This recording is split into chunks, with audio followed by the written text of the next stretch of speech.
Once I met a girl lost in a book, dreaming the past. Follow, she said, and jumped in a page. She smiled and she asked. Walked to Glenfinnan, waited with Charlie.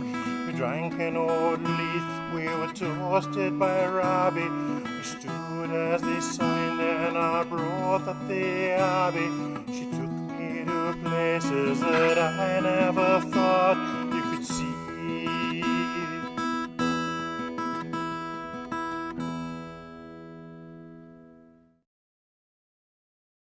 Hi, and welcome to another Random Scottish History episode for Independence Live. Today we're going to talk about St Andrew and his day, seeing as it's that time of year again.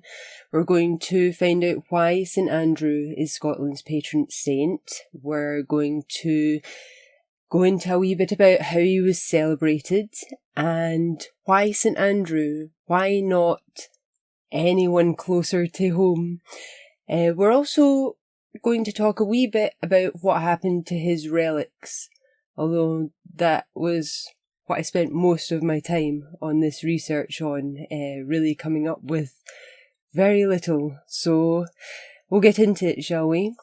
To begin with, we're going to start with Robert Chambers' Book of Days. It's an 1886 publication, and it's for the chapter the 30th of November, naturally.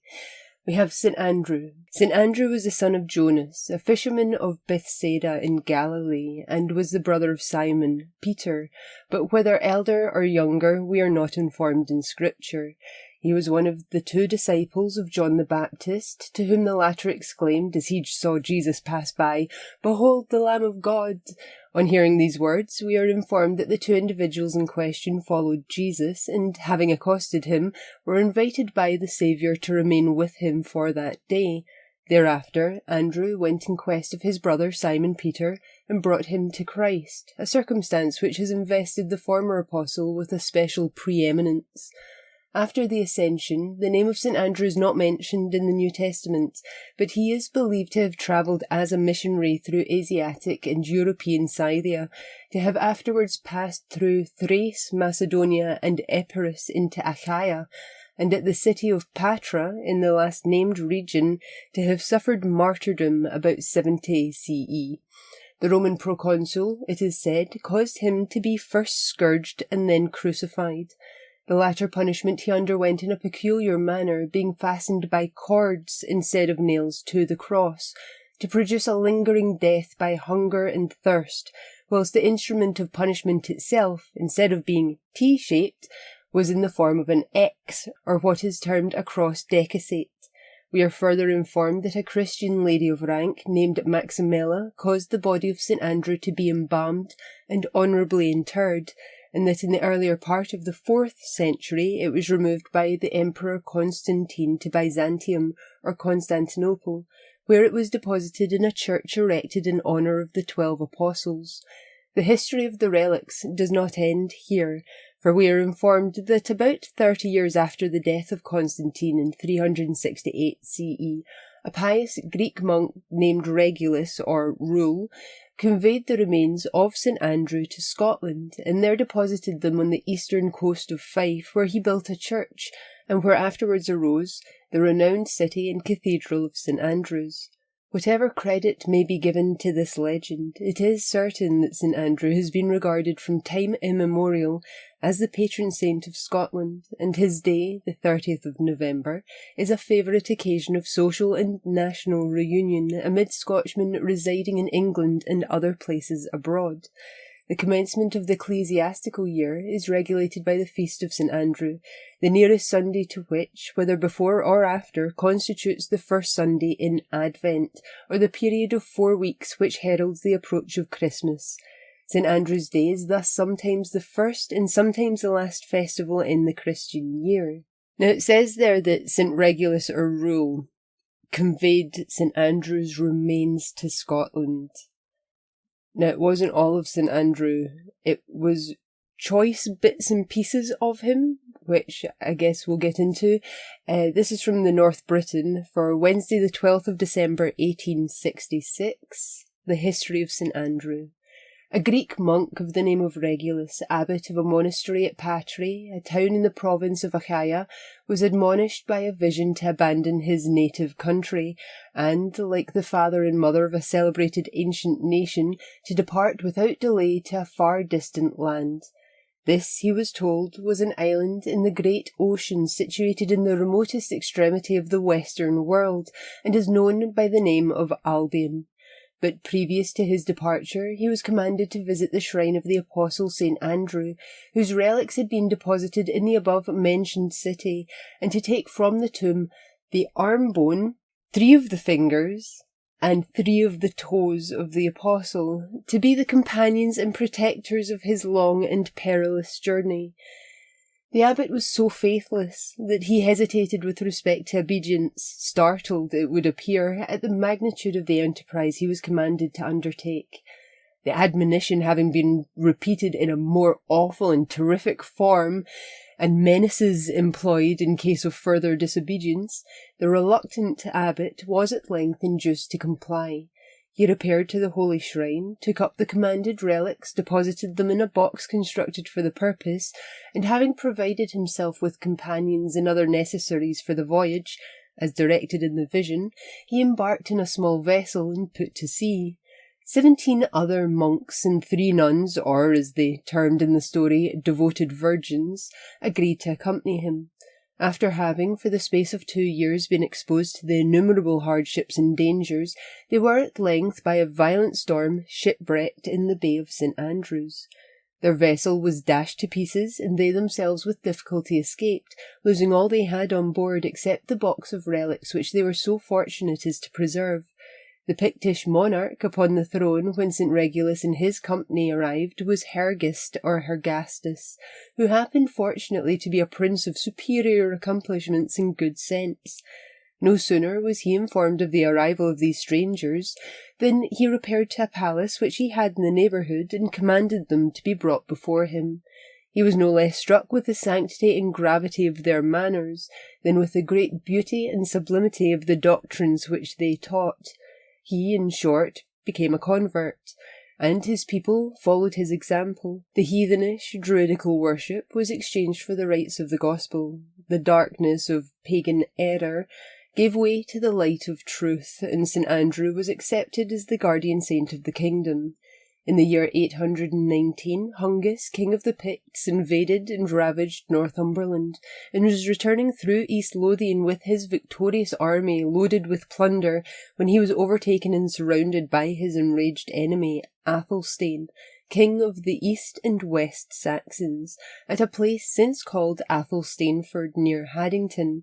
In this state of alarm and peril, he applied by earnest prayer to his patron St Andrew.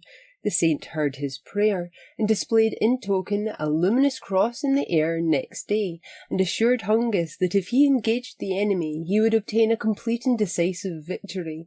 The result answered the prediction. The Saxon army was destroyed or taken prisoners, and Athelstane himself was slain.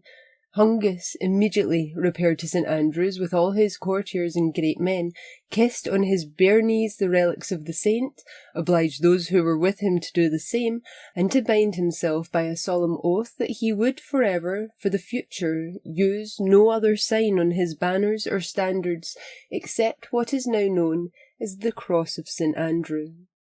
So he took 3 of the fingers, the arm bone, and 3 of the toes of the saint to Scotland, apparently for his protection. We're just after doing a witchcraft episode where women were literally burnt on the apparent or supposed offence of grave robbing for finger joints and toe joints in order to make charms of them. I'll not go into the hypocrisy of that. So that's how St Andrew came to Scottish shores, apparently, anyway. The Dundee Courier for the 30th of November 1905 gives a wee bit more to the story and suggests some other ways that the relics might have come to Scotland. We have St Andrew's Day, his cross and city, how the saint's relics reached Scotland. Edward III at Cressy made St George for England his battle cry, and as a victory followed, an exotic saint was adopted as the patron of England. But Scotland's patron saint was never naturalised by royal edict. St Andrew has been associated with the northern kingdom ever since the forming of Scotland from Alban, Pictland, Dalriada, Northumbria and Strathclyde. Andrew the Apostle. Of Andrew the Apostle we have no sure record after the day of Pentecost. He is not recorded among the workers in the Roman dominions, and later times have conjectured that he preached in the savage East. Certainly he never came to Scotland, for the Romans did not commence that conquest till his old age. Yet there is no great reason to doubt the tradition that Andrew suffered martyrdom at Patron on the Gulf of Corinth. The early Christians treasured the memory of their martyred evangelists. The reference to his death are of early date, and though we have no direct confirmation of his story, recent investigations around the graves of martyrs at Rome have shown that they were marked and preserved within a few generations. We certainly know that Constantine removed what he believed were the relics of Andrew to his capital on the Golden Horn, and that in the Middle Ages they were again dispersed. Brescia, Milan and Sorrento all claimed to possess his remains. Relics in Scotland. The Scottish St Andrews never asserted possession of more than a few bones, 3 finger joints and some teeth, contained in a silver casket. How did these relics come to Fife? Or, if they never came, what chain of circumstances connected the Apostle's name with Scotland? There is nothing in the character of St Andrew that would appeal to the early Scots above all other saints and eclipse the fame of their own noble missionaries. Andrew was a fisherman, yet he is not in Scotland the patron of fisher alone, but of the whole country and of all classes. We know nothing of his character. The 3rd clause of the Apostles' Creed is attributed to him, and his emblem is the nailless X-shaped cross on which he died. That there is no visible reason why Scotland should adopt Andrew spontaneously adds to the probability that the cult of the brother of Peter was carried to Fife by some party of monks from the east. The legends themselves disagree on the way in which the relics reached St Andrews. In the most miraculous tale, they sailed there in a stone coffin which reached Kilrymont cliffs without human aid. This probably reflects the doubts of the Middle Ages as to any men managing to transport relics from Greece through barbarian nations and stormy seas to savage, unchristian Scotland. The most widely accepted tale in the monkish times was that 30 years after the death of Constantine, a pious Greek monk named Regulus or Rule conveyed the relics from Constantinople to Scotland, converted a Pictish king, and obtained a site for their shrine. Some have thought that the Byzantine appearance of St Regulus indicated a very early origin and an Eastern architect, but experts now declare the tower is pure native Norman work and not built before the 12th century. Indeed, there is every reason to believe that the ecclesiastical settlements at both Whithorn and Iona preceded that at St Andrews, which cannot have been founded before the 8th century. The legends connect it with a Pictish king named Angus or Ungus, who reigned in the middle of that century, and the historian, mixing fact, hints from legend and conjecture, tells the story of its foundation thus. Acca's northern flight. Wilfrid, Bishop of Northumbria in the 7th century, visited Rome, and when there cast himself under the protection of St Andrew in carrying out the great purpose of his life, the conversion of the Northumbrians to the Creed of Rome. Having succeeded in his purpose, he dedicated his church at Hexham to the holy apostle and martyr. Acca, his successor, naturally identified himself with the saintly associations of this church, and, being a great collector of relics, enriched the church at Hexham with the relics of St Andrew and other costly treasures. Acca was driven from his bishopric and fled to the unconquered Picts north of the Forth, taking his relics with him. Then he disappeared from the view of the English chroniclers, but it is a probable surmise that he carried the bones of St Andrew to Kilrymont, thence for all time the town of St Andrew. The time of his flight northwards certainly coincides with the reign of the Pictish king Angus, whom the legends associate with the name of the place. Henceforward, to the Reformation, it may be said to have been the ecclesiastical centre of Scotland. Its diocese extended from the borders of England to the River Dee, and included not only the counties of Fife, Kinross and Clickmannon, but a great part of Perthshire, Forfarshire and the Mearns, with the two Lothians, Berwickshire and Roxburghshire. The St Andrew's Cross. And all the while that St Andrew's City ruled this great district, St Andrew protected all Scotland. Was not Bannockburn one in his name, and did not the Bruce and his barons come to the consecration of the great cathedral as the trophy and memorial of their triumph? The cross of St Andrew passed into the royal banner of Scotland, and round it the Scots and their king died at Flodden. That very blood-stained pennon is still in the Advocates' Library in Edinburgh. It was under the blue blanket, the St Andrew's cross on a blue ground, that the Covenanters marched to Philiphaugh, to Dunbar, to Rullion Green and Bothwell Brig to die, as the legend on their standard declared, for Christ and his covenant. Strange contrast it was under the same blue cross on a white ground that the Port Arthur and Baltic fleets met the Japanese. Under that same white cross there meet tonight thousands of Scots in all parts of the world, who, though they gather at the name of Scotland's patron saint, honour not the apostle, but the national genius of Scotland, by the conservancy of blood ties and of glorious traditions. Grant also tells us about the Edinburgh Halfpenny, of which I have one, who also sports St Andrew carrying his cross. He tells us a bit about it in Old and New Edinburgh, an 1880 publication. The lay shop of Creech's Land was last occupied by the Messrs. Hutchinson, extensive traders who, in the bad state of the copper coinage, when the halfpennies of George III would not pass current in Scotland, produced a coinage of Edinburgh halfpennies in 1791 that were long universally received. On one side were the city arms and crest, boldly struck, surrounded by thistles, with the legend, Edinburgh Halfpenny. On the other, St Andrew with his cross and the national motto, Nemo me impune licessit, which is freely and spiritedly rendered, Ye durna meddle wi' me.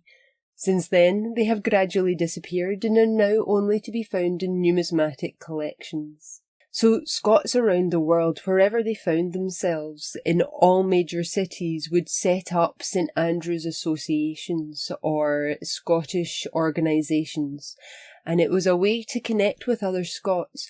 But also on the 30th of November, or St Andrew's Day, they would convene for banquets and just to celebrate and remember the home they'd left and the traditions that hadn't really made it to whatever country they were in.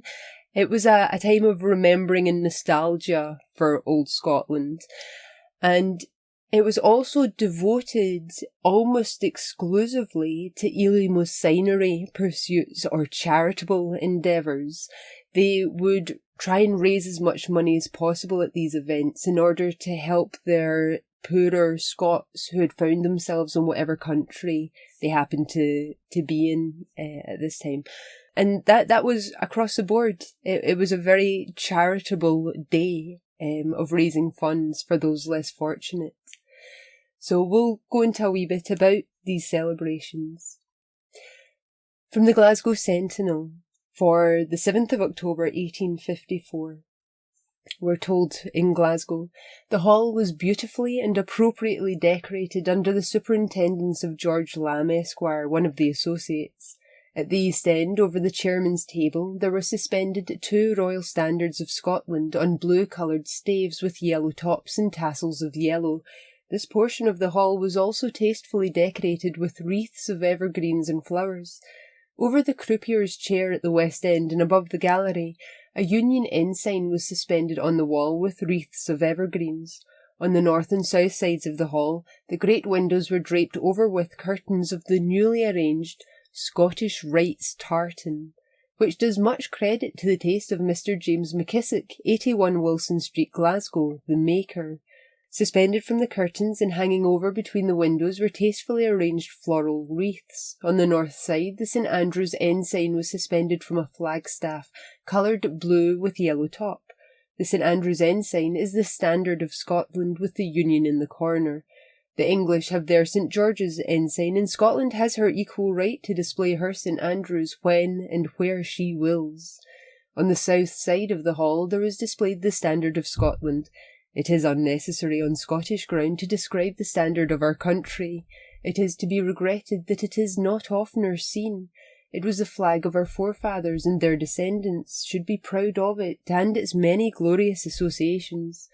In front of the chair were the royal arms of Scotland painted on canvas, and the arms of the Earl of Eglinton and Duke of Montrose, and below festoons of evergreens and heather, etc. So, I have a note appended to this article, because I came across it 3 years ago, and I devoted myself for a while to trying to find out more about this Scottish Rites tartan. I wanted to know what it looked like. I had a look through the Scottish Register of Tartans and couldn't find it. Not with the creator's name or the name of the tartan or the year in which it must have been made for this event. So I emailed them asking if they could help me, but for whatever reason they weren't able to help me, which I found very strange, and they referred me to inquire with the Scottish Tartans Authority, which I did on the 9th of August 2019, and I am as yet still awaiting a response from them. So if anyone out there knows about James McKissick's Scottish Rites tartan, tell us about it in the comments, because I couldn't find any hint of it at all. From the Glasgow Evening Times for the 30th of November 1880, we have St. Andrew's Day. After all, are we the sad race satirists depict us? Do we take our pleasures sadly? The question of national temperaments is one of the most curious that can occupy the student of sociology. Why do we assume that our Gallic neighbours are always vivacious and the Germans always stolid? Why do the British people pass as stern money grubbers who scarcely ever relax a muscle but when they are eating, and who make themselves invariably ill in consequence of their fictitious gaiety over a Christmas pudding? When we divide the English from the Scotch, again this country fares still worse. The continent may regard us indiscriminately as long faces and dull, but across the border the reproach is doubled and applied to the assumed stiff-necked Presbyterianism of the Scotch. The story is trite of the traveller, who, after 3 days' residence in a strange country, could write a book about it, and after 3 years discover he knew nothing about it. But the story is pat in its application here. When our mockers come to live in the north, they discover that although our fogs and our rainfall prevent us enjoying much outside merriment, we are not without sociality within doors. We are not in the habit of drinking coffee or beer in front of our domestic castles, but these things and more are to be found in plenty when one has crossed the hospitable threshold. For a strictly Presbyterian nation, it is curious to note how our affections cling to the days which another church than ours associated with religious solemnity and familiar enjoyment. We are always making merry. It is only a few weeks from Halloween, and we are already at St. Andrew's Day, and the tables which groaned under autumn dinners will soon groan again under the feasting which the new year brings. Let our scoffers come and live in our midst. We will give them specimens of the pleasures we do not take sadly, and when they have quaffed Mountain Dew and danced a reel or two, we will ask them for their opinion on our manners and customs of our winter enjoyment. St. Andrew's Day is recognised as a special day on which Scotsmen throughout the world should do honour to the patron saint of their native country. In all the colonies, in America and where else our roving brethren congregate tonight, there will be many a toast to things and names dear to their hearts, and stories of days at home will make the association of foreign soil and Scotch interests less and less an impossible thing. And in this country, the newspapers of tomorrow will bear ample evidence of the good cheer which has been partaken in honour of St. Andrew. In Buckinghamshire, St. Andrew is the patron saint of lace-making, possibly, one writer has said, because the intersecting threads in the delicate fabric so frequently form his cross. However this may be, the lace-makers make special cakes in honour of St. Andrew and call them Tandray cakes. At Bosiet in Northamptonshire, a kind of sweet toffee is made on St. Andrew's Day, and the bell of St. Mary's is rung and called Tandray Bell. Sometimes Tandri is further corrupted in the same country to Tander, so strange are the freaks of language. We neither make a point of eating toffee or cakes on St. Andrew's Day, but go in for the more solid, substantial and satisfying sheep's head.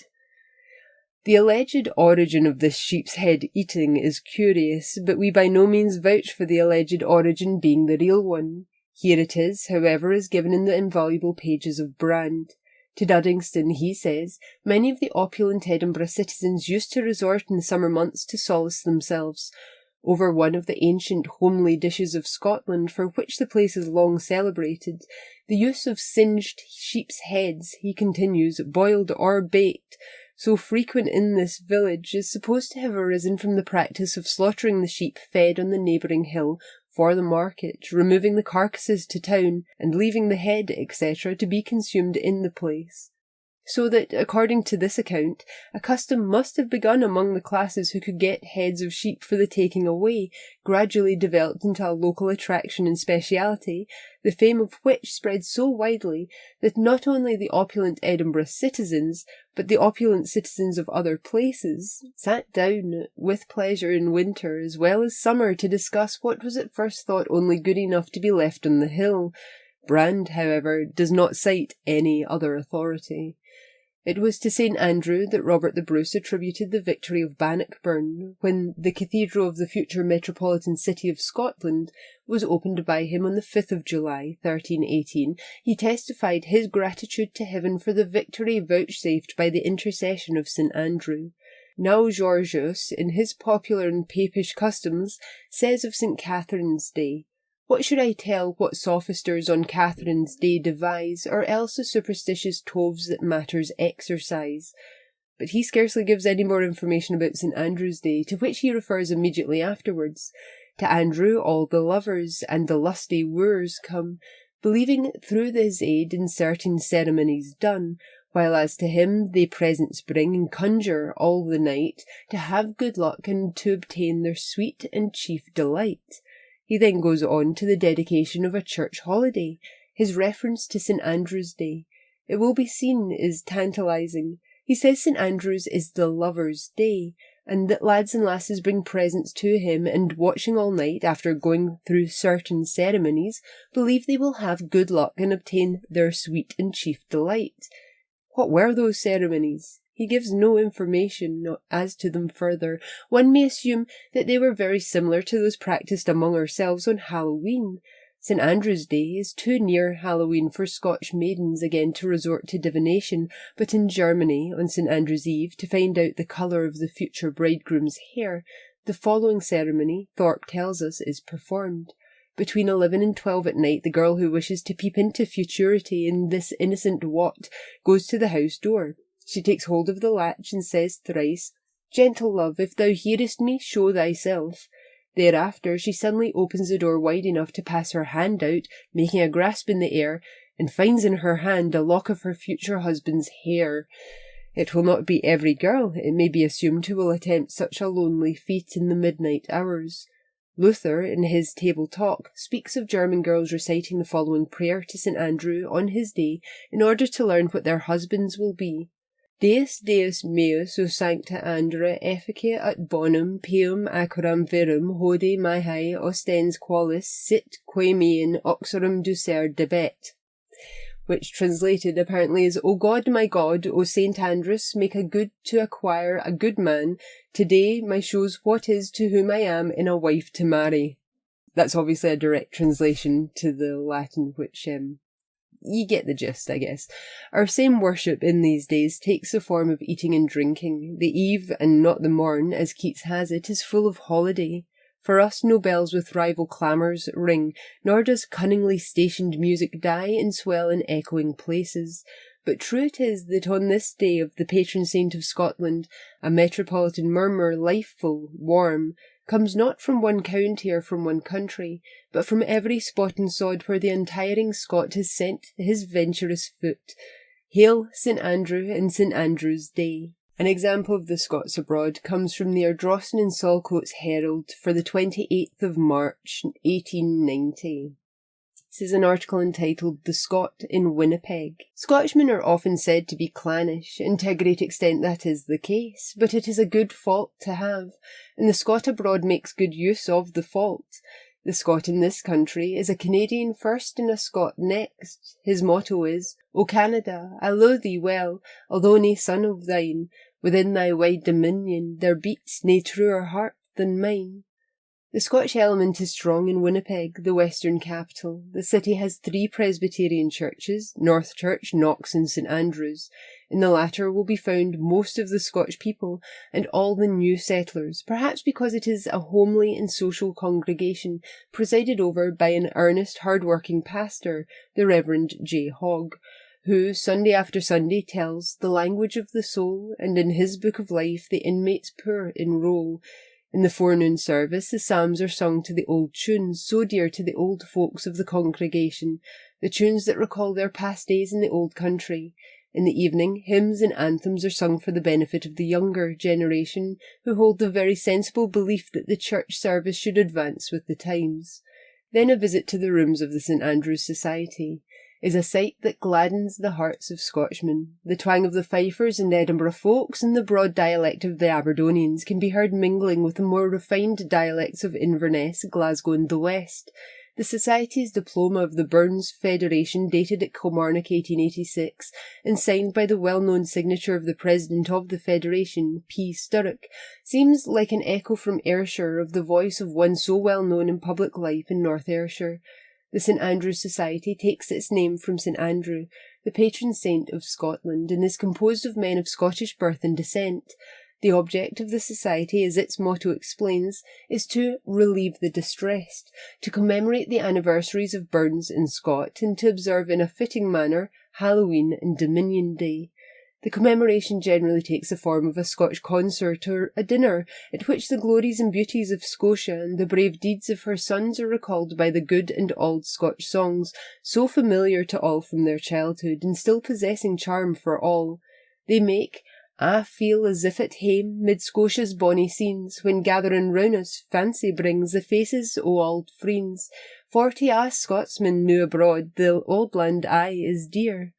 Gatherings like these are always enjoyed by all, the entertainment being of the highest and most elevating kind, and the performance shows that the Scotch songs are more earnestly studied and better sung by amateur vocalists here than at home, a fact that ought to make the young musicians of Scotland blush with shame, as it shows their want of national and patriotic feeling, and also shows that national pride and strong patriotic feeling are stronger and more fully developed in the Scot abroad than in the Scot at home.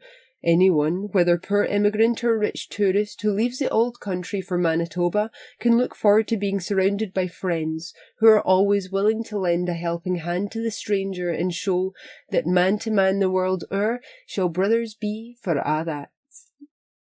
This next comes from the Inverness Advertiser and Rossshire Chronicle for the 16th of December 1873. And this has contemporary connotations with what's going on at the moment, I guess.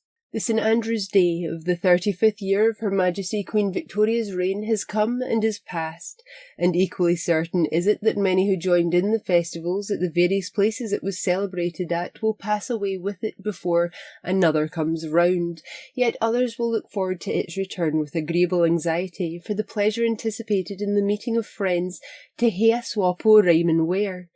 If this worthy saint is not so familiarly remembered for his contributions to the evangelical epistles as Peter and Paul are, he is well toasted by his protégés, and they are all over the habitable globe. Andrew is not the patron saint of Scotland alone. He is patronised by the Russians also, who have honoured his memory by the institution of 2 orders of knighthood. Apropos of that joint patronage, I remember reading somewhere an account of the celebration of the day by the natives of both these countries in the Crimea during the war.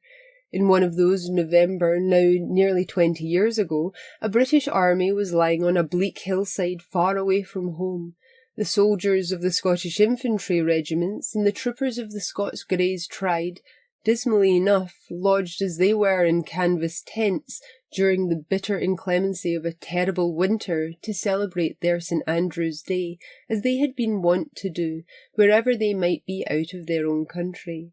The songs of Auld Lang Syne, Bonnie Annie Laurie, and Monaigh Dhu startled the echoes of their hills which surrounded the camp of the Scots. While they were keeping St. Andrew's Day, the advanced sentries of the Allied army reported an unwonted stir and animation among the inhabitants of the beleaguered city. Lights flashed from windows, and faint sounds of revelry by night were wafted on the passing breeze. Strange that the deadly foes, Scot and Russ, who had met and confronted each other in battle array, and who on the morrow night be raging again after each other's lives, should have been engaged in the celebration of the same festival, doing honour to the same patron saint. In London, the occasion is taken advantage of for appeals to the few favoured by fortune in behalf of the needy of their fellow countrymen, and on Monday evening last, under the presidency of the Lord Mayor, an Ayrshireman, £2,600 were collected for that object.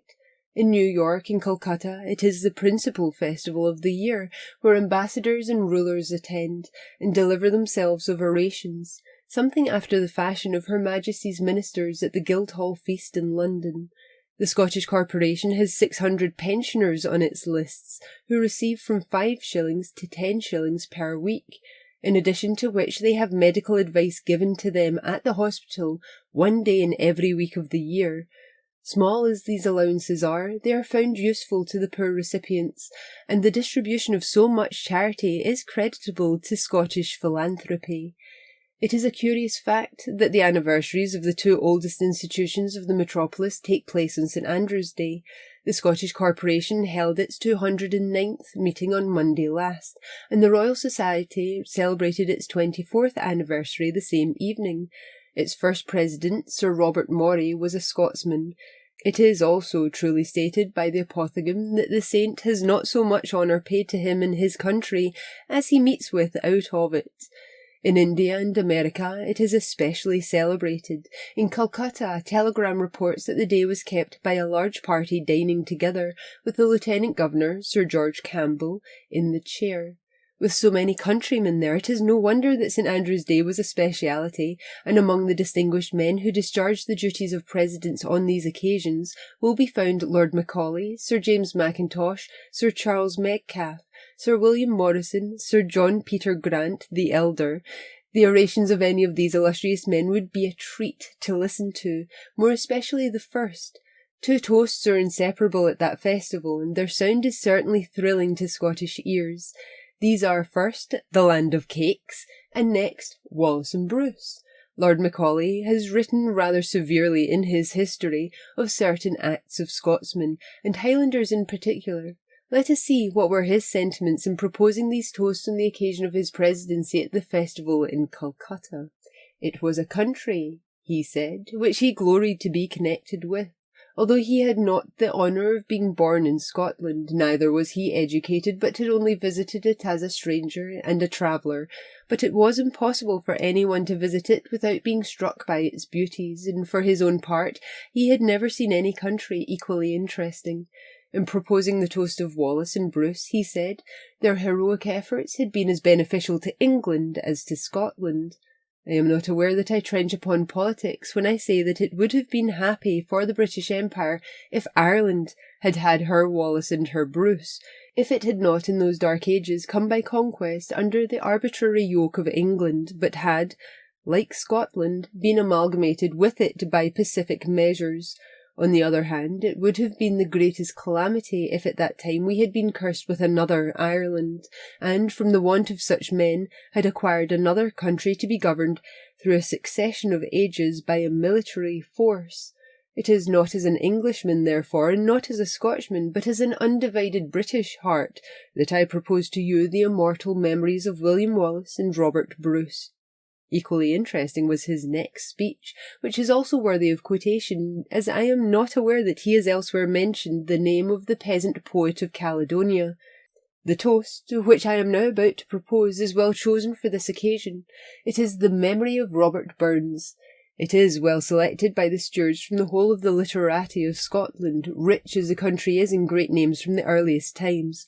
We can boast of George Buchanan, Adam Smith, and Walter Scott, and many other names of literary celebrity, yet I confess, if I looked out for a representative of the national genius, for a mind which abounded with the flavour of the soil of all the writers Scotland ever produced, I should certainly fix on Burns.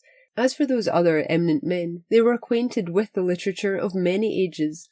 To them the classic learning was familiar, but Burns had nothing but the simple reading of a peasant. He wrote plain Scotch, and when he attempted to write English, in my opinion, he always fell below himself. He seems to have been a mind filled with the image of the cottage and fields, where he passed his youth. With these materials and his own original genius, he came forth in the most benighted period of English poetry and produced a succession of works which, if they do not equal those of Shakespeare and Milton, are imbued with the same spark and the same spirit that are to be found in the poets of the first class. I think, therefore, that you have done most wisely in selecting his memory as an object of our respect, because I conceive it impossible to find in the literature of any country a man so much the image of his country as he. Which brings us on to, why St. Andrew?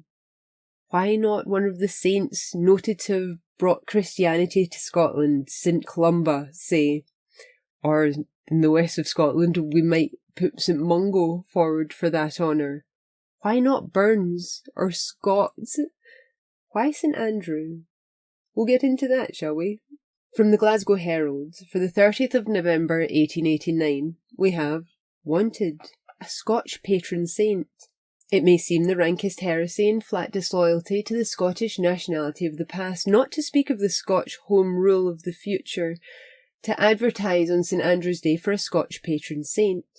For is not this the day on which we should cry, St. Andrew and our right, to everything that is good under the sun, and think in the region of the pocket about suffering and luckless compatriots in all parts of the world? Now I thoroughly approve of all this sort of thing. The world was made for Scotland, not Scotland for the world. And he only is a true Scots, patriot whose life is one long appropriation clause. Then by all means let us stick to and help each other like Freemasons, brigands, and bohemian men of letters, but we live in times when realism is the vogue, and we ought surely to be realists when we are sainting it, as well as when we are sinnering it, which latter conception of realism is practically the only one which prevails on the other side of the English Channel. Now, I have been rubbing up my history of St. Andrew, and even trying to rub a little of Acta Andrea into my brain, and as it is not uncommon with those who do this, I have been rubbing my eyes a good deal since. In particular, I cannot see what St. Andrew did for Scotland that we should keep his memory green with such a pretentious effort on the last day of November. I read indeed in Bishop Leslie, Nisbet, and other authorities, that once on a time St. Andrew's cross appeared to Achias, king of the Scots, and Hungus, king of the Picts, and that the next day they gave Athelstane, king of England, the thrashing he doubtless richly deserved. Now, what evidence does there exist of a kind to satisfy a third-rate examiner in logic that it was the appearance of the cross which led to Athelstane's defeat? I have besides another crow to pluck with St. Andrew. He has given his patronage to Russia as well as to Scotland. This might be rather awkward in the future, unless our separatists, of course our nationalists, have it all their own way, and when Russia happens to declare war on England, Scotland should be found ready to play that country off against her nearest neighbour, as in the past she played off France. But apart from that, I like wholes better than halves, and I must say it seems to me rather humiliating to have only half a saint. So I regard myself as released from all allegiance to St. Andrew, and perfectly entitled to indulge in my realistic proclivities in the hunt for a worthy successor to him. The question then is, who is the real patron saint of Scotland? Or, to put the matter in another way, whose day is so religiously kept annually in Scotland as to entitle it to be regarded as a saint's day, in the proper sense of the term? Here again I feel at first tempted to answer, as becomes indeed a patriot, one question with another, and to inquire, can there be any doubt about the matter? With all respect to Mr. R. L. Stevenson, Professor Robertson Smith, Mr. Charles Waddy, Lord Rosebery, Emeritus Professor Blackie, the Reverend John McNeill, and Scotland's other living men of destiny, who no doubt have birthdays stowed away somewhere like other and plainer folk, is not Scotland's true anniversary not the 30th of November, but the 25th of January, when Robert Burns saw the light. Compare the feeble, flaccid, thin-voiced, conventional Mrs. Grundyish toasting of St. Andrew to the abandon, the sincerity, the realism of "We arena fou, we're nae that fou, but just a drappie in a ree," sung, so I am credibly informed, for I am personally quite ignorant of such scenes or sights, by hard-headed and successful Scotchmen at the orthodox hour beyond the 12th. There is one aspect of Burns' worship which even in these days has not, I think, had full justice done it. The Duchess of Gordon declared him to be the only man she had met who could take her off her feet, and the strangest thing about Burns is that his memory, his very name, although it is close upon 100 years since he died, is able on the night of the 25th of January to carry off their feet hundreds and thousands of the soberest and steadiest of the soberest, see the excise returns, nation in the world. In the great present-day war between Labour and Capital, John Burns occupies a prominent position as one of the captains, nay, as the Adjutant-General of Labour, and on many moral and intellectual grounds he obviously deserves respect from those who disagree with his economics, yet there is a kind of homage on the part of Capital to Labour, which the presence of the living John can never command, but which the memory of the dead Robert still does. One has but to look at the names of the leading men who take part in Burns Club dinners and the Saturnalia of the 25th of January generally, to see that they either belong by birth to the capitalistic class or have forced themselves into it by native energy and resolution, and above all, by obeying two of Burns's injunctions: "Conceal yoursel as weel's ye can frae critical dissection," and "Gather gear by every wile that's justified by honour." But on one particular night in the year they offer themselves as whole burnt offerings on the altar of liberty, fraternity, and equality. If the matter, therefore, were put to a plebiscite, I have no doubt that Scotland would vote by a majority for the supersession of St. Andrew by St. Robert. His memory has, at all events, in the opinion of his admirers, been knocking at the door of the calendar for a good while. The number of folks who go to bed comfortably thinking, by way of moral nightcap, that they are not as Burns is not nearly so large as it used to be, while the number of thick and thin partisans who are inclined to send to Coventry any man who does not declare their hero to be an impersonation of all the virtues as well as of all the talents is almost alarmingly on the increase. Burns is finding his way into collections of hymns, ancient and modern, partly, no doubt, because he is as much a favourite with large-minded clergymen as he is with large-hearted capitalists, and after that who can say what will happen? Burns, cleared of his imperfections, has the making of a first-class patron saint. There are, of course, saints and saints. I can hardly conceive of his belonging to certain orders of them. I cannot, for example, imagine his out-Anthonying St. Anthony, like Moore's Precisian, who, when he is haunted by the proprietrix of eyes of most unholy blue, turns upon her ungallantly and, with rude repulsive shock, hurls her from the beetling rock. But in times of female suffrage, I have no doubt that if a plebiscite were taken on the question of a successor to St. Andrews, the ladies would to a woman vote for Burns. Personally, therefore, I have no objection whatever to the substitution of St. Robert for St. Andrew, but these are days of locomotion generally, and of movable feasts in particular, so if St. Andrew should be hurled from the pedestal on which he has stood far too long, I think it would be wiser, following the prevailing fashion, to put his saintship in commission. Burns has perhaps the first claim on a share in the debatable land of popular admiration in excelsis, but he is not the only simple great one gone. He is not the only great Scotchman whom many consider to be eminently worthy of canonization. There is David Hume. He has already been admitted into the calendar, at any rate into the Edinburgh Directory.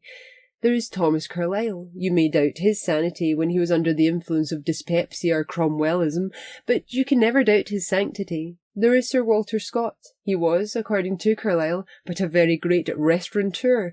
Yet there are hundreds and thousands of English-speaking and English-reading people in all parts of the world who have found more consolation, more leading and more light in his works than in all those of many who have been voted into a saint's shrine without a single dissentient voice. Then there is John Knox. Who can doubt that if there was a poll of Scotland for the patron saintship, he would stand second to Burns, even although Mr. Skelton has been of late pushing forward the rival claims of Maitland of Leathington, with perhaps Lauderdale, Claverhouse, and the bloody Mackenzie to follow. But there are at least a dozen eminent in the universal, not the parochial sense, Scotchmen, each of whom would make a really admirable patron saint. Why should they not be canonised as a preliminary to the canonisation of all Scotland, which would be preferable perhaps even to its nationalisation? Why should we not celebrate St. Walter's Day one year, St. Thomas' Day the next, and so on? Though not, it is to be hoped, ad infinitum, for that would mean ad nauseam. No doubt these gatherings might lead to disputation, perhaps even to free fighting, but then what pleasure can compare with Certiminus Gaudia? In any case, we should substitute variety for conformity, and that is something. Anything for a quiet life, says the timid man. Anything for a varied life, says the wise man. Continuance, according to the pious poet, maketh hell, and that other place, though it may be paved with good intentions, is, beyond all question, not inhabited by the saints. One thing at least ought to be acknowledged. Even if the patron saintship of Scotland be not put in commission, it has continued too long in the hands of St. Andrew.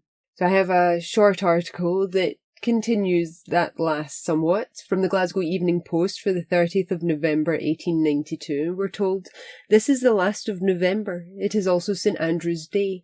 It is comforting to know that in respect of having one whole 24 hours out of the year devoted to himself, Scotland's patron saint lags not behind his brethren of other countries. Honora is emphatically as good as the next man, but whisper, some sarcastic folk are disagreeable enough to say that the saint really held in esteem by Scotsmen of the 19th century is named not Andrew, but Robert, and further, that he hailed from the county of Ayr. This, of course, is a horrid libel, containing not one word of truth." So next we have from the Glasgow Herald for the 1st of December 1890. St. Andrew Society, meeting and dinner of the Glasgow Society.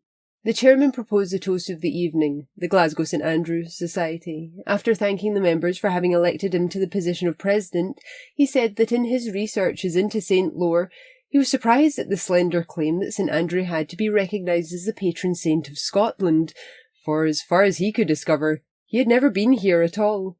A laugh. But he understood that St. Regulus brought some relics of St. Andrew to the east coast of Scotland and built there a church in which these relics were enshrined. In course of time, a primacy was established and also a university, and that place became known to all Scotland as St. Andrews. That occurred somewhere in the 1st century between 60 and 70. He had been thinking in connection with the list of saints that it was a great pity that the saint who did most for Scotland had not been recognised as its patron saint, St. Columba. And he had also, as the result of his investigations into the subject of St. Lore, constructed a theory of his own, which perhaps accounted for the remarkable amount of common sense peculiar to the people of Glasgow. He understood that in ancient times, when a man was bereft of reason, it was the custom to take him to Glasgow and tie him to St. Andrew's Post, and the cure was then certain. They could therefore understand why those under the shadow of St. Mungo at the present day were so remarkable for their strong common sense. Their object, however, in being present that evening was not so much to glorify St. Andrew as to emphasise that strong spirit of nationality which was so inherent in the Scottish character. It was not, however, among such as were gathered round that table that night that they were to look for that intensity of feeling which was the general accompaniment of St. Andrew's Day. Wherever in far-off climes their fellow countrymen assembled, there they must look for that fervour which was so indispensable to the celebration of the patron saint's day of Scotland. It was there that the memory of their native land called forth the most burning eloquence. It was there that the recitation of the deeds of their fathers stirred the blood. It was there that when their pathetic and stirring songs were heard, these called up emotions which it was not possible for almost any man adequately to describe. Their countrymen in far-off climes not only entered into the spirit of the songs, but they called up the memory of their kin, and they seemed to see before them the homes they had left long ago. perhaps at the mountain foot or at the loch side. In fact, their feelings were so highly wrought on the anniversary of their saint's day that it would require a tongue much more eloquent than his to describe the emotions of their fellow countrymen abroad. But St Andrew's Day did not satisfy Scotchmen. They required more in order to express patriotic sentiment, and therefore every man who assembled over the world on the 30th of November did not fail to meet again on the 25th of January, to do reverence to the memory of the poet who did more to make Scottish nationality than any other man. Certainly no poet did so much by his verses to adorn and to dignify the land of his birth, as well as to depict that independence of character which was such a marked feature of the Scottish people.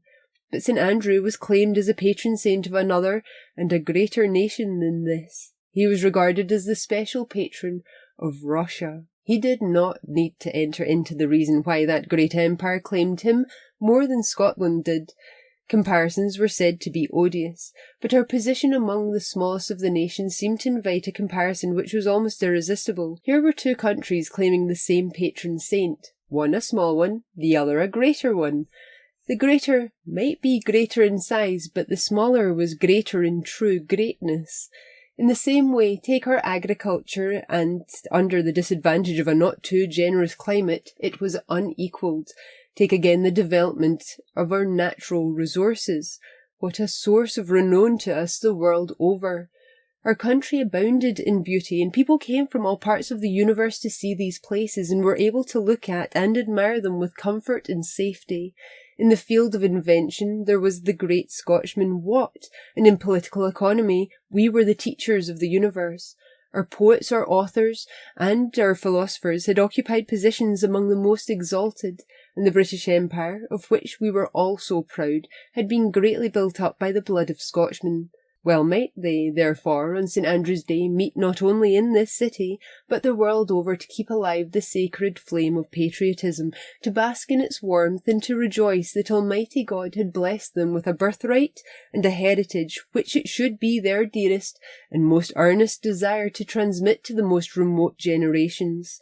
A desire had been expressed that when the funds, which now amounted to over £400, and which could, he thought, be supplemented without much difficulty permitted, a bursary should be founded in the university with the view of stimulating the study of Scottish history. That was good, but it did not require so much attention as another which he would venture to suggest. It was his lot a few days ago to preside over a meeting of old Scottish soldiers who had fought and bled for their country in all parts of the world. He was much struck by the extreme hardship of many of the cases, which were then referred to. It was a terrible thing for a man who had passed the best of his life in the army, had been wounded in the battles of the country, to find himself at the close of his life compelled to live on such limited means as the country allowed. He would venture to suggest that the St Andrews Society should take some little interest in these men, and with the men at its disposal, take up the cases of men who were in such distressed circumstances, and not only do that, but do more, to make a vigorous effort to supplement the sum they already possessed, and at once enter on this field of real beneficence. The toast was heartily received. So we'll see now what happened to St Andrew's relics. We're told that 3 fingers, 3 toes, an arm bone, and somewhere else mentioned as teeth, were apparently resident in Scotland up at St Andrews. But in June of 1559, John Knox, in his bid to instil Protestantism into the citizens of Scotland, and during the Reformation to that effect, went and removed all the valuable items out of St Andrew's Cathedral, which is where St Andrew's relics had been placed. There's no articles that I could find that mentioned John Knox removing the relics from St Andrews, although the history books tell us that that happened. And I'm wondering if it's because John Knox is seen as something of a religious hero to Scots of a certain era, in that he brought a truer religion to Scotland, and maybe they didn't want to associate him with the removal or destruction of Scotland's long-held patron saint's relics. Maybe that was a an association that they couldn't bear to expose, but I really wasn't able to find any articles that combined the two. So I'll tell you what I did come across, shall I? So from the Fifeshire Journal for the 10th of March 1881, from an author calling himself Dum Spiro Spero, we have the outline of history of St Andrews. In the reign of Hergest, king of the Picts, about 370 CE, the district surrounding St Andrews, more especially that portion stretching along the east coast, was one vast forest infested by wild animals, which have long since ceased to have a home in this country, conspicuous among which was the wild boar. At that time it was used by the above-mentioned monarch as a royal hunting ground, and was known by the name of Muckross, which signifies land of boars. One day, when the king was regaling himself in his palace at Abernethy, he was informed that 12 men and 3 women had been shipwrecked at this promontory of Muckross. On receiving this intelligence, he immediately hastened to the spot and summoned the unfortunate crew into his presence in order to learn whence they came and for what purpose. One of their number, Regulus by name, thereupon informed his majesty that he had been appointed guardian of the hallowed bones of the apostle Andrew, who was crucified at Patras, a city of Achaia in Greece. He further related how the Emperor Constantine had, with impious fraud, endeavoured to get possession of these sacred relics in order to carry them to his famous city of Constantinople, but St Andrew himself appeared to him in the solemn vigils of the night, and warned him of the intentions of the Emperor, at the same time giving him orders to put on his sandal shoon, and to take scrip and staff, and go forth with his bones upon the far western ocean till he found for them in an isle situated in the utmost parts of the world a more peaceful and hallowed repose. He, frightened at first by the strange vision, hesitated, but after a time resolved to comply with these solemn injunctions. According, he went to the shrine where the sacred relics were deposited, and took therefrom an arm bone, 3 fingers of the right hand, a tooth, and one of the lids of the apostle's knees, and put them into a small box, and set out on the voyage, accompanied by the devout sisters and brethren who now surrounded him. And after many perilous adventures and great hardships, having sailed by the Mediterranean and round a strange and savage coast, they were finally driven upon this rocky shore, which formed part of his Majesty's dominions. The king, deeply impressed with the narration of this wonderful adventure, and struck with the dignified and refined demeanour of these castaways, granted them all the forest land known as Muckross, with its inhabitants as serfs, as well as his own royal lodge and its belongings. To make the grant more complete, he ordered a church to be built for them, the remains of which are still known as the Church of St Rule or Regulus, the only entire portion whereof is called the Square Tower or Four Newket Steeple. He also changed the name of the territory from Muckross to Kilrule, which signifies home of Regulus, and by this name it was known for several hundred years, and here did Regulus and his company abide, he himself living 32 years after his arrival, serving God devoutly, so that he and his company acquired and long enjoyed a great veneration for their devotion, and many came from foreign parts to visit them and the sacred relics of St Andrew, which were long kept here and preserved most carefully. Towards the end of the 9th century, St Andrews was called Kilraimont, which signifies the king's home on the mount, from the fact of Constantine III, king of the Scots, having demitted his crown and retired from the world to serve God in the Chaldean monastery and the Kirkhew. Martin, who was secretary to Archbishop Sharp and wrote a book in 1683 called Relique Divi Andrei, gives the following particulars of the Chaldees.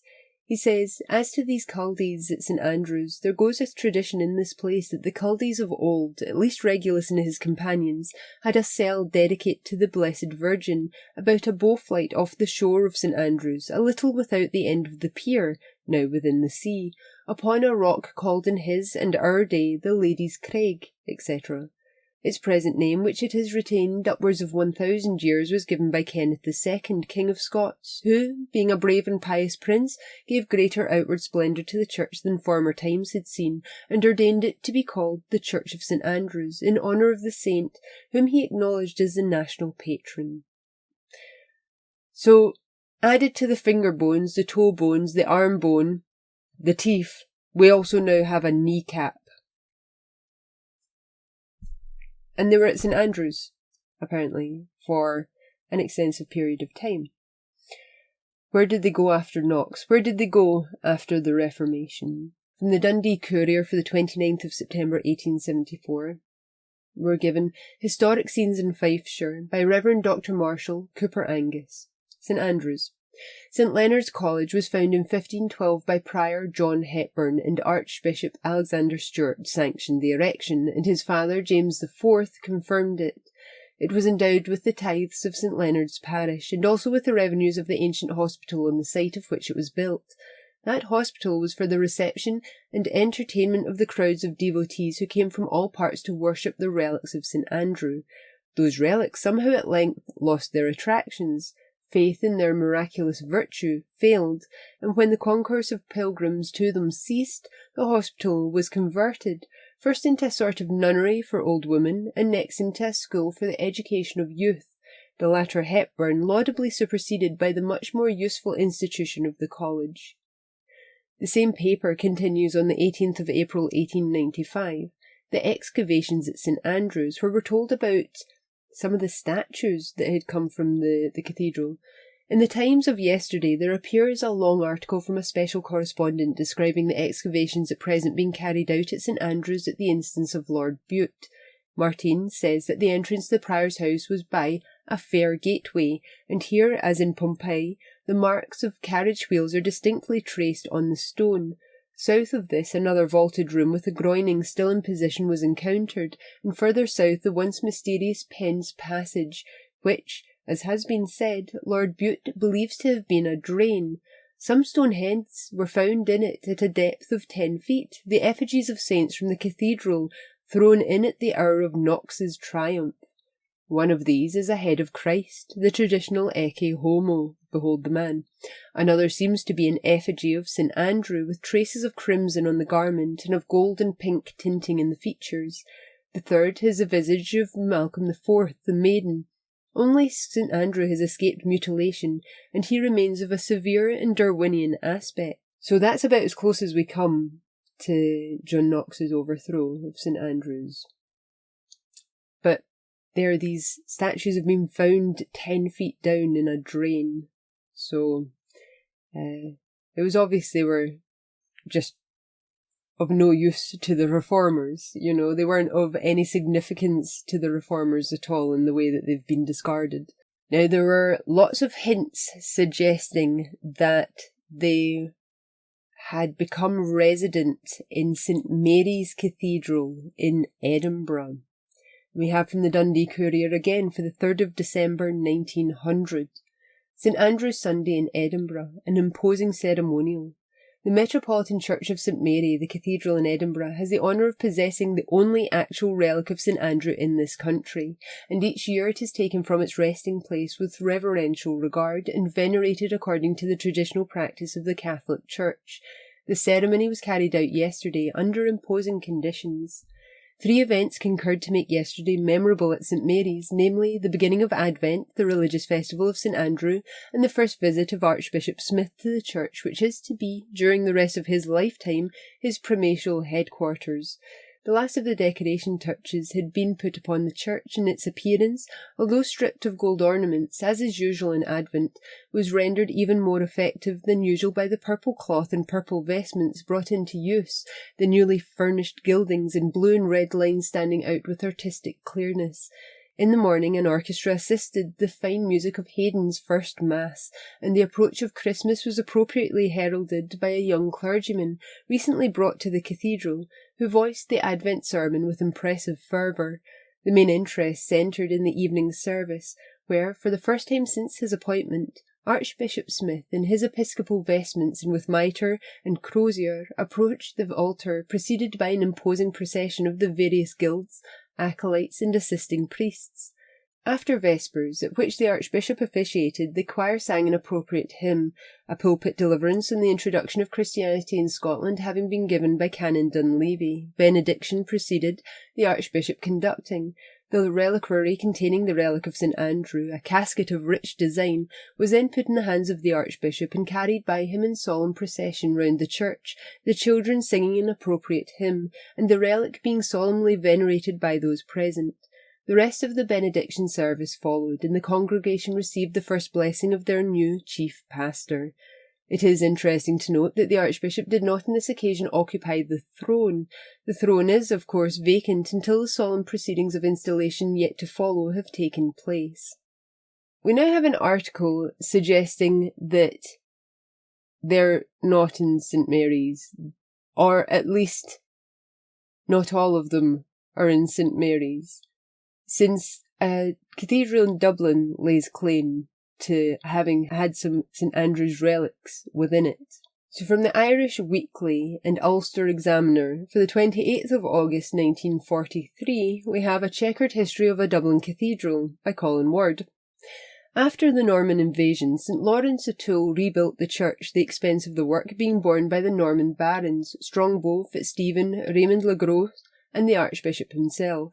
In the newly built cathedral were preserved the crozier of St Patrick, the staff of Jesus, which was brought hither from Armagh, a relic of great estimation, a miraculous crucifix, a thorn from our Saviour's crown, a portion of Our Lady's girdle, and some of the bones of St Peter and St Andrew, relics of the martyrs, St Clement, St Oswald, St Faith, the Abbot Brendan, St Thomas Becket, St Wulstan, Bishop of Worcester, and St Lawrence O'Toole, with the shrine of St Cubius. Perhaps after the Reformation, the relics were dispersed. Maybe they were broken up. I'd be curious to know exactly what, if still, St Mary's has, and I'd be curious as well to find out what this Dublin Cathedral has, whether it is relics of St Andrew that have been brought there from Scotland. I feel like we have fully covered St Andrew. I haven't included all of the articles that I came across because that would make this a far longer video, but I think I chose the ones that kind of outlined him best in his day and the way it's celebrated. And I hope all of you enjoy your St Andrew's Day this year, and your sheep's head dinner if you're prepared to go that route and be that traditional about it. And we may see you for the next one. Take care.